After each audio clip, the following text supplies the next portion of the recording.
Philadelphia Eagles are 9-1 for the second consecutive year after beating the reigning defending Super Bowl champions on Monday Night Football. Despite looking a bit sloppy at times for some, it may seem difficult to tell just how good the 2023 Philadelphia Eagles are due to inconsistencies and miscommunications. But as the season is nearing its end and a stretch of brutal games on the horizon, we take a deeper dive into the upcoming matchup against a feisty Buffalo Bills team, some shocking revelations regarding the Chiefs win, and just how good the Philadelphia Eagles are and why the team seems to be struggling more despite having the same 9-1 record from last year.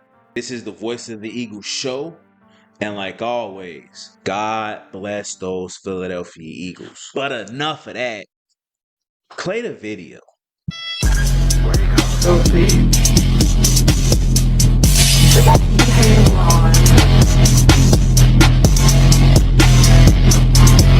So the common theme of the season thus far is winning is the only thing that matters. You know, winning is the only thing that truly matters. I have 1A and 1B. 1A is winning. 1B is playing to the standard. The thing that I want to make clear is when the winning not become the main thing. I always say keep the main thing the main thing. And the Philadelphia Eagles have been finding multiple ways to win, and that was apparent versus the Chiefs. We take a look at the Chiefs statistically versus the Philadelphia Eagles. The Chiefs won in every single category. They won in total yards, passing yards, rushing yards, yards per play, first down, third down efficiency, fourth down efficiency, total plays, every facet of the game. The Chiefs, they outplayed the Philadelphia Eagles. But the Philadelphia Eagles forced 2 turnovers, and that was the deciding factor in the game. So this just goes to show that the Philadelphia Eagles can be losing in multiple categories, in every category, but they still can find a way to win. And that's been a common theme of this entire season. If you were to give me these stats and ask me which team won the game, based off the statistics alone, I would say the Chiefs. But the Philadelphia Eagles found a way to win a football game. And again, that's a common thing this entire season. 7 of the Eagles' 10 games have been decided by 1 possession. They're finding so many different ways to win football games. If you want to be one of the best teams in the NFL, a Super Bowl caliber team, you have to know how to win in different ways, because teams are good. They're going to game plan. They're going to take things away from you. If you're able to do a multitude of different things, it makes it harder for a team to be able to key in and stop you. It is extremely impressive that they're actually figuring out ways to win. And it just shows the maturity of the team, how the Philadelphia Eagles have grown and used their playoff experience to better themselves in a regular season by finding ways to win. It seems as though the Philadelphia Eagles are struggling, but if you look at the statistics and the numbers, it says the complete opposite. At one point during the season, the Philadelphia Eagles in rushing yards per game, they were second. Total yards per game, they were second. In total passing yards, they were 7th. In yards per pass attempt, they were 5th. And total points per game, they were 5th as well. Those numbers, those statistics show that the Philadelphia Eagles are indeed still moving the ball well offensively. The notion that the Philadelphia Eagles aren't as good as last year because they're in close games, it's kind of ridiculous, okay? You look at the numbers and you take into account that they're finding multiple ways to win, which is quite impressive. There is one caveat, there's one concern, and that was the red zone efficiency. That was the biggest concern. The inability to score in the red zone at a certain point during the season was the sole cause of why the Philadelphia Eagles were in close games, because they can move the ball, but they just couldn't score in the red zone. That was a direct reflection to Brian Johnson and miscommunications, players and coaches not being on the same page. With A.J. Brown, Devontae Smith, Jason Kelce, came out and voiced his frustrations. And I think I just got a little bit too heated.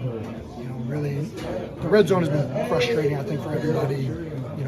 We've left a lot of points on the board, and I think I let myself get too frustrated, too animated, and it wasn't productive. So for me, though, I cannot overstate this. I think I always get the most heated and the most emphatic. The people that I love and respect, I don't know why that's the case. It's always been the case. Talk about the fact that this is the guy that can take the top off the defense, Devontae Smith. That has not happened. Take a look at this picture as he walks the entire length of the field. 2 targets, no catches. Nick Sirianni caught that, came to his attention, stands by one of his biggest playmakers, makes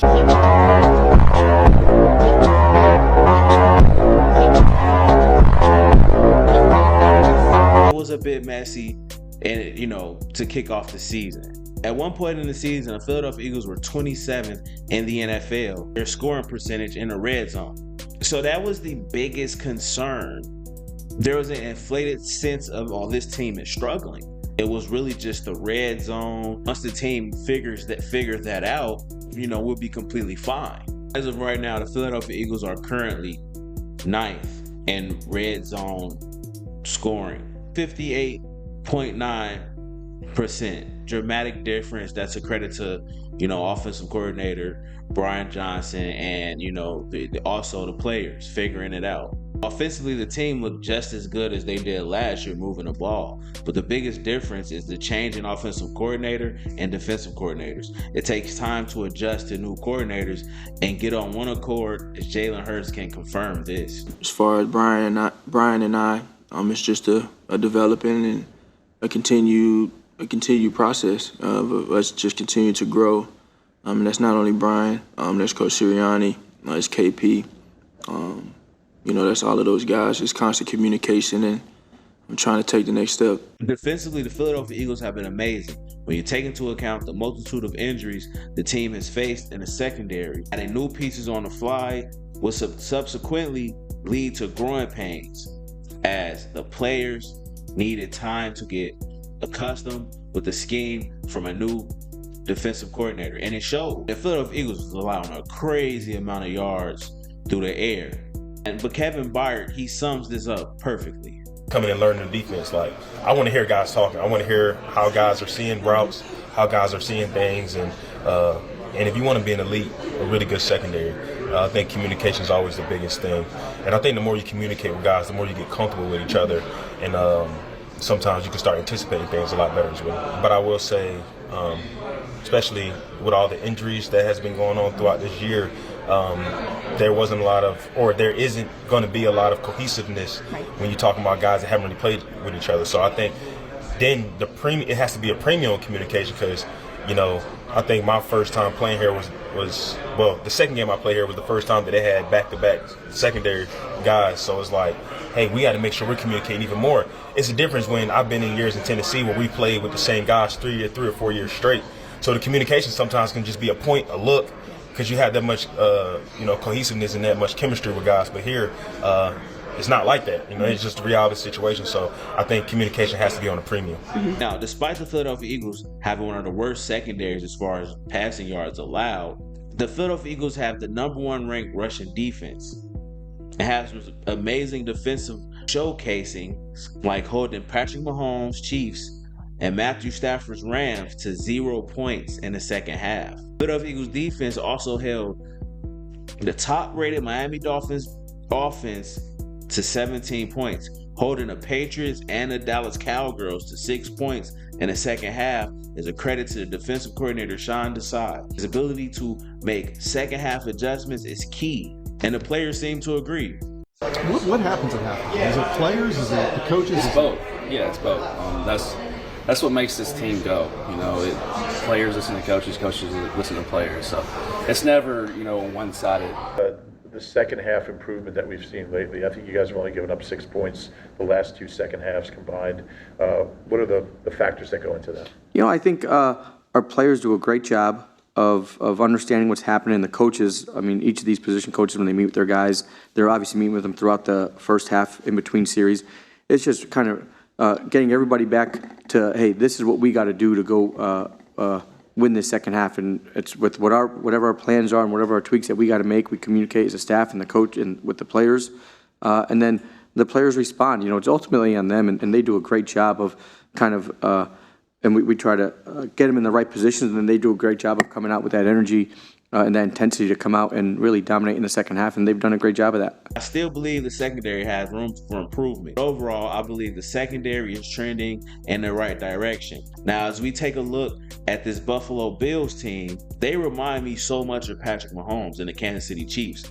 Make no mistake about it, this team is as deadly as it comes. Josh Allen is 58-29 as a starter. Has a cannon of an arm. He's extremely accurate, and he runs like a power back looking for contact. When you combine that with a Pro Bowl wide receiver like Stephon Diggs and a solid supporting cast, you're looking at a really solid offense that can do a lot of damage. Josh Allen's top weapon, Stephon Diggs, is well on his way to 6 consecutive 1,000-yard seasons. He's absolutely lights out. You know the old saying, you killed the head and the body will die. Well, that's how I look at this team. You hit Josh Allen early and often while double teaming Diggs in critical moments, and we should be fine.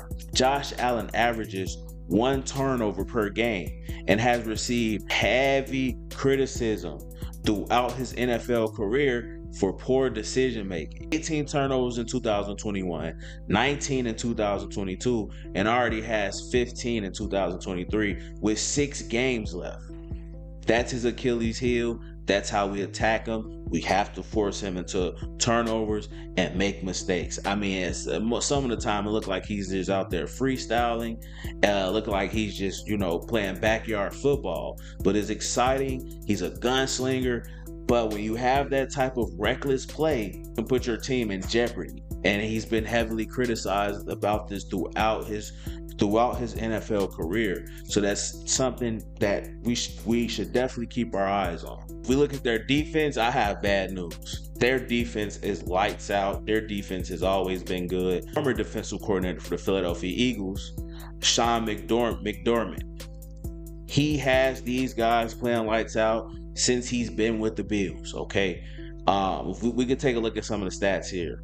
The Buffalo Bills defense is 9th in red zone defense. The Philadelphia Eagles offense is 9th in red zone offense. So something has to give there. So this defense is not a pushover.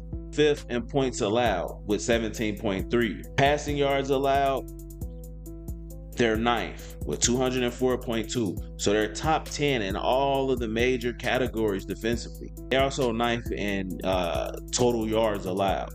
And mind you, these guys are dealing with so many injuries, and yet they still find a way to have honestly a top 10 defense. Okay, so this team is no pushover. Don't let the record fool you.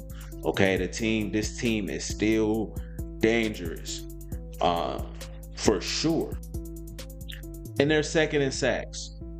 That's the biggest cause of concern for me personally, because you look at the Chiefs sacked Jalen Hurts about 5 times, right? So the Buffalo Bills are 1st in QB hits and they're 2nd in sacks. So I mean, they apply pressure. They know how to get to the quarterback. So it's imperative that we figure out a game plan to mitigate some of these guys and eliminate some of these pressures. Because I mean, when you look at it, they're top 10 in every category defensively, just about. And then you tack on the fact that they're number 1 in quarterback hits and 2nd in sacks. This defense is dangerous. Honestly, this defense is dangerous. It can cause a lot of problems. And they have some guys. They have guys.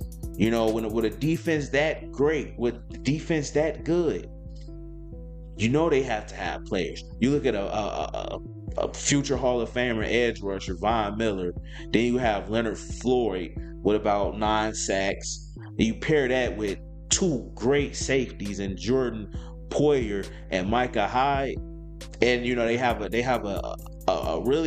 guy that I'm really high on, Ed Oliver. He's a defensive tackle. I like his game. All right. So you look at all of these things, man. They're edge rushers with Leonard Floyd and Von Miller. Man, they're causing mayhem. Right. So you got 2 guys coming off the edge that's going to apply pressure. You got 2 safeties back there I mean, they're veterans. They've seen everything in the NFL. I really like those two safeties back there. Pair those players together, and you look at just how good this team is. I mean, you have to give credit. You have to give credit to the Buffalo Bills. They do have an Achilles heel, it seems like, stopping the run. So, Philadelphia Eagles, we got to run the ball. Okay, we have to run the ball. We have to run the ball effectively. All right, that's their own. That's where they can get ahead. That's where we can hit them where it hurts. Running the ball. Keep them on their toes. Don't let them, don't give them, don't let them know what you're going to do, right? And it's going to start with running the ball. You're going to have to run the ball effectively. You just can't run the ball and not be effective, right? You run the ball effectively, and you try to keep them on their toes, right? And that way, the run game will open up, some different things, right? But you have to force them to be able to stop the run. Then you can, go over the top and, make some other plays, or you can do a lot of things off of being successful running the ball. Okay. But overall, this is a really solid defense. The Philadelphia Eagles have been in close games this entire season with a team like the Buffalo Bills, a really good team, right? Probably one of the best teams we're going to face all year. Right, I see this being a low-scoring game. Could easily see this game being 21-28, 24-28, something along those lines, right? And I'm looking forward to a great matchup. But yeah, that's overall breakdown of the season, and leading up to the Buffalo Bills matchup.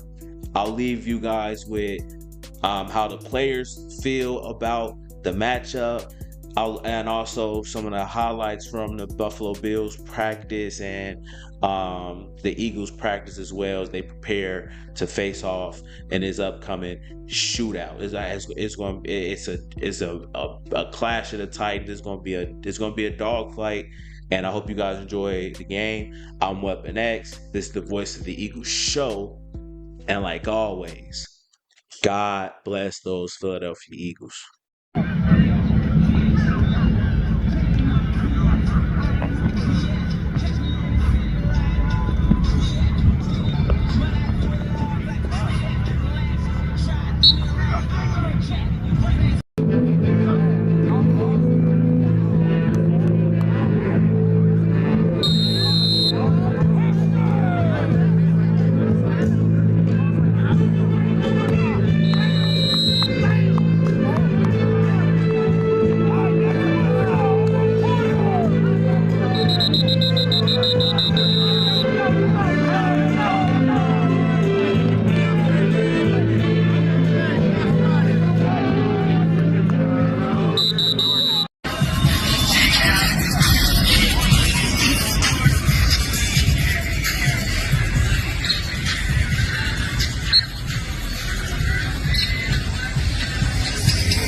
Buffalo Bills team, a little weird this year. You see their record, but do you look at it and say, no, they're the Buffalo Bills for a reason?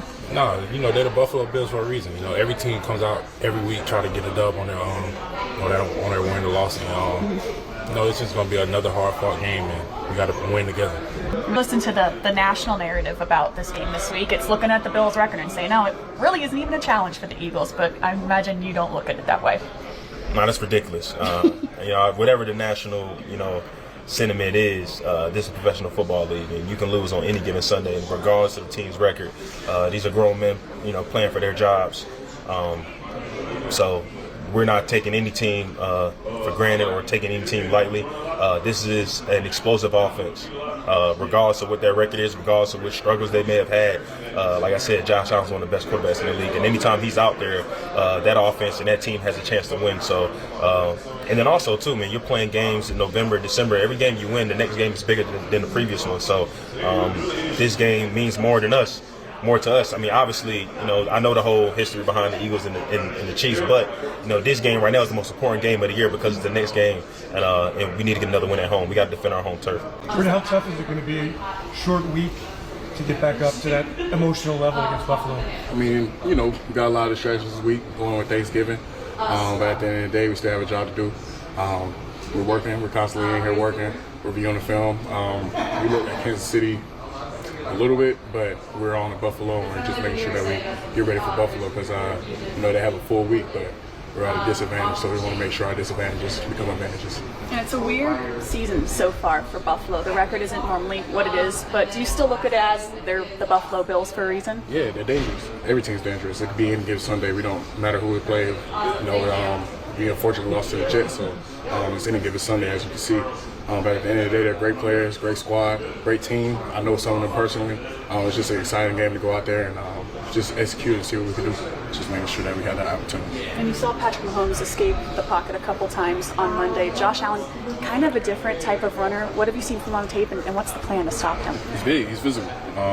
He knows that, and he plays like that. Just like me, if I was playing quarterback, I would try to run everybody else. But he's a great player. He's smart. He's has wits about him. Can get the ball out when he needs to. He can throw and run. That's what makes him dangerous. You know, he's not. You know, he don't define himself to one mission. He's always dangerous. And I think, man, you have that ability to be mobile and you know, just be mobile and be dangerous in the arm. I mean, it's hard. It's hard to game plan. You have to make sure that you really stay on your P's and Q's for those type of players. And you know, they're good players and they're great players too. Josh Allen, and this Bills team a little weird this year. Their record doesn't show it, but do you look at this team like, all right, they're still the Buffalo Bills? Oh, definitely. I know they got a really strong defense. I actually played for McDermott my rookie year, and they got an elite offense, you know, elite quarterback, has a strong arm. They got elite playmakers on the outside, and the running back is also playing really well. So I mean, they have a good team all around. Mm-hmm. And what did this win against the Chiefs show you about this team? Maybe something that you hadn't seen before. I don't think it really showed us anything that we didn't know about us in general. I'm waiting on the Bills question at this point. Quick, two more. Do you watch Josh Allen and take it? That was my thing. Like, what do you think about Josh Allen? Like, when you go head to head against a guy like that, I mean, what you see from afar. What's done is done. I'll just say that, you know, and obviously, you know, the tone moving forward is just taking it 1 week at a time, one game at a time. But, you know, we're about to play a really good team with really good players, a really good quarterback, a really good defense. They're well coached. So that's where our focus is. And then embracing that challenge ahead of us. Do you see similarities in the schemes because, you know, they both came from the same kind of school? Jim Johnson. As far as defensive coordinator. Well, McDermott and Spagnuolo are both obviously. Yeah, there are some similarities there. Obviously, it's still early in the week, but a ton of similarities. Like I said, their defense is very disruptive. Their D-line is very disruptive, and they got 22 years of experience back there in the back end with those two safeties. They've been playing for a very long time. I've watched them for a very long time, from high school to college. Crazy saying that, but a ton of respect for this team, a ton of respect for you know, the way that they're coached and what they're able to do as a team. So, you know, it's a huge challenge for us, and you know, I think, you know, most important thing right now is just really keeping the main thing, taking it one day at a time, focusing on our preparation, you know, throughout this unique week. It's always a unique week, year in and year out, with Thanksgiving and all that, but everybody handling the external things properly. And Don, how tough is it to find ways to contain Josh Allen? Because he's another one of those guys who's unpredictable. Yeah, that's a great question. I mean, it's really hard. It's really hard. He can beat you in throwing the ball, running the ball as a true runner with the quarterback run game, and then as a scrambler, you know, and he can create explosives in a lot of different ways. He's big, he's physical, he's tough, he's accurate, he's got a strong arm. So all those things present unique challenges for sure. But that's the NFL, right? Each week you face a different person and a different team and a different identity, and you got to adjust and adapt to those teams and identities and try to come up with the best plan to put our guys in position to go win. Philadelphia's secondary, obviously led by Slay. What do you see on tape and the challenges that they provide your offense? Great defense. Obviously, their defense is well coached, very skillful players, especially in the back end. And then, obviously their interior on the D-line speaks for itself. They're very active up front, and they get after the quarterback. So it's going to be big for us to, on the outside, being on the same page, timing with everything, and really playing what you see. But obviously, Darius has been in the league for a long time. Got a lot of respect for him. Definitely. I don't say it often, but he's definitely one of the top corners in the league and has been for a long time. I used to play him all the time in Minnesota, so I got a lot of respect for him. We used to see him twice a year. So, those in-division battles, they're hard. So we had a lot of fun competing at a high level, so I look forward to it again. But even the guy opposite of him is definitely a ball player too. So, it's going to be definitely one of those weeks, and you got to capitalize on opportunities. You know what I'm saying? You can't miss out on them with teams like this because, their offense can score and their defense does play, at a high level. So we got to bring our best. Defense is, you saw a great defense last week. This one's probably right there, right? Yeah, absolutely. And I think they got some playmakers in the secondary position, and their front makes their team go. They got some studs on that defensive line, so we got to be ready for that. We got to put together a good game plan, have a good week of practice, and turn all of our attention towards them. Along the lines of game plan, I know it might be a stretch here, but they do only have one video of Brady calling the offense the way he did. Does that help in any way that they can't lock in on what you did the first 10 games, really, only what Brady kind of showed? Does that matter or no? I mean, at the end of the day, they are who they are. We are who we are in terms of scheme. Like, they don't switch it up too often. They trust their scheme. They trust their players, and I think that's kind of the same with us. So, I wouldn't say it's a disadvantage to have only one game called by Joe. May throw them for a loop, but I'm not in those rooms over there or those meetings, so I'm not quite sure what they're saying. You have some friends on that side of the field that you'll be playing against this weekend. Yeah, Brandon's been there a while. Fletcher, what's your relationship with those guys? Oh, no, they're all still great friends of mine. We still talk all the time, call each other, see each other, stuff like that, FaceTime each other. So it's all good. What's it like going back to Philly? It's been a while. Yeah, it's been a while, but it's a great environment. And now they're one of the best teams in the league, so they've been that way the last few years. So. Is this the first or second time? Nah, second. Yeah. So you said you've been that way in high school and college.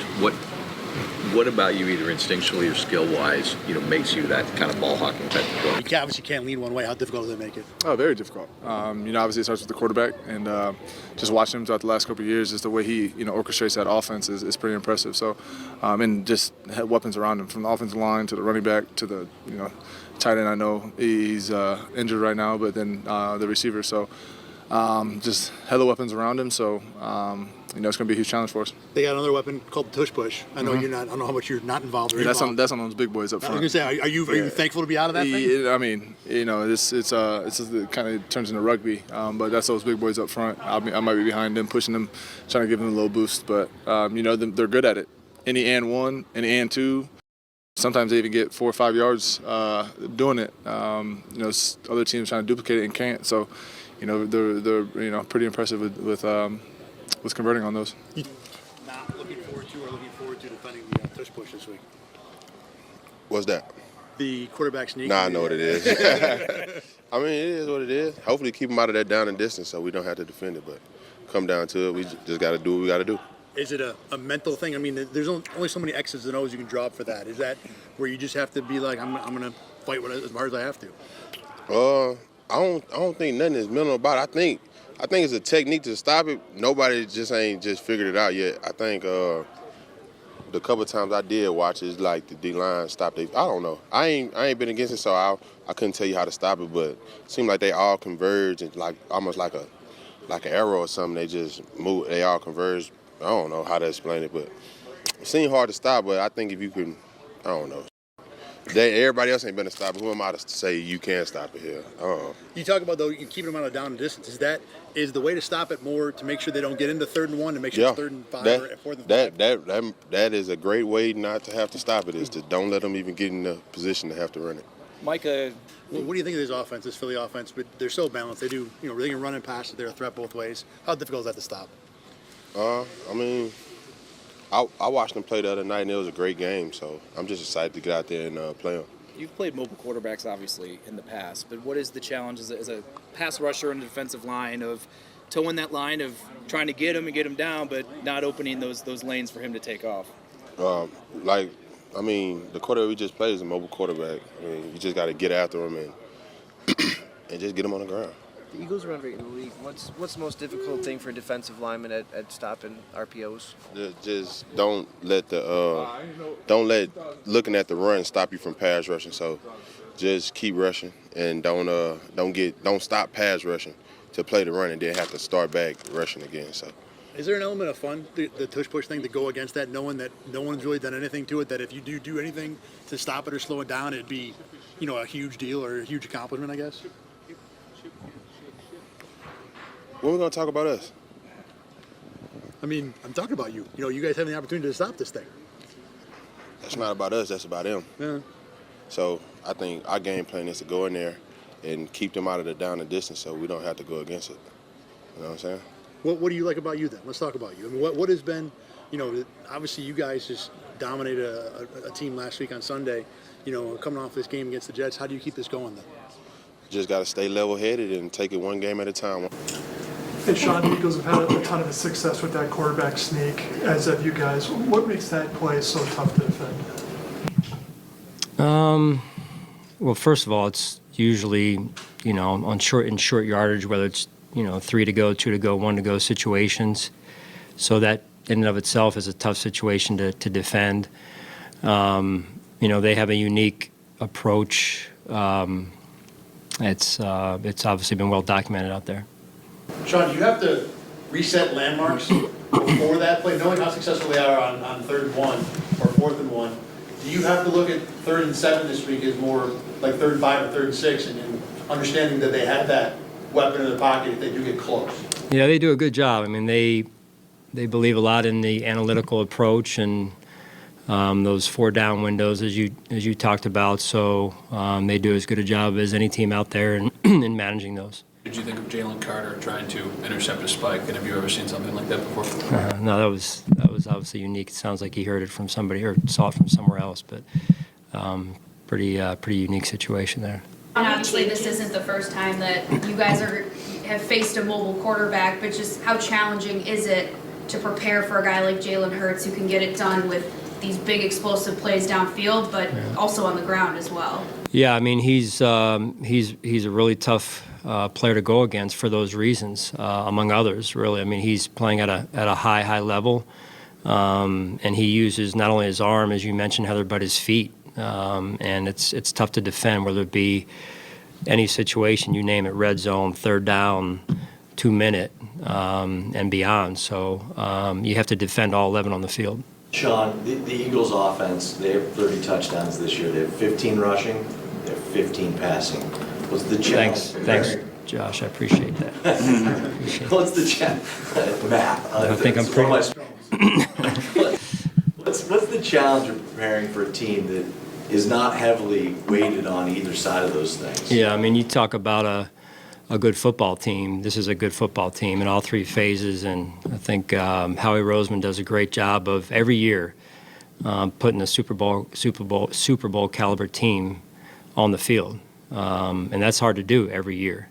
But he's done that, and then you watch what they do offensively. They can run the football. They got a heck of an offensive line coach, and they can throw the football. The weapons that they have to throw the football, probably one of the best moves in recent NFL history to go get A.J. Brown the way they did, and how that's helped their offense in addition to the other weapons they already had. Going back to that stadium, you played there for a bunch of years. Yeah. Will it be a different kind of emotion or not so much? I don't know yet. I played there when I was first drafted, and it hit, but it was still new. Like now that I'm 7 years in, I haven't been there for 7 years. It'll hit different. Like I'm already like talking to Hassan, and just told him that I'm proud of him because we've came a long way, and now we get to meet again on the NFL field with the NFL contract, when we're able to take care of our families, it's a different feeling. But the guys around me are going to keep me right, and as well as I will do the same. Can y'all feel that? Can you feel what's about to happen on this field, man? Can you feel what we about to get into? They don't respect us. They don't know about our heart, man. That thing that's beating in your doggone chest right now. Whatever you got today, I got to have it.